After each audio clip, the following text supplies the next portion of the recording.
जि बर'नि गेजेराव गोदान आफाद ओंखारनो जि लादों जों खोनानो मोन्दों BLA माबा माबिनो गोदान बेयाव इउनाइटेड फराम अफ एक्स एनडिएफबीनिफ्राय जों सापर्ट गैया।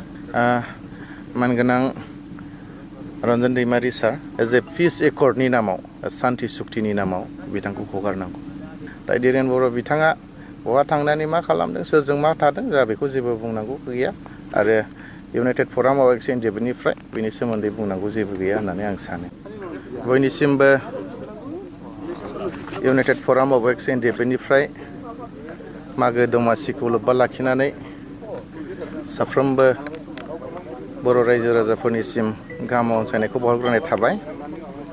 दिनै बे निउसनि गेजेरजों बेखौनो जों फोरमायनो लुबैदों दि दिनै इउनाइटेड फराम अफ एक्स एनडिएफबीनि गिबि खेब जेनेरेल मिटिं जादों। बेखौ लोब्बा लाखिनानै जोङो बेवहाय मागो दमासि फोरबोबो खालामदों। बेयाव जेनेरेल मिटिङाव गुबुन डिस्ट्रिक्टफोरनिफ्रायबो सफैनो हादों, जेरै उदालगुरि, बाक्सा, सनितपुर, क'क्राझार, चिरां आरो गुवाहाटि। बेवहाय फ्राय 400सो मानसि जादों।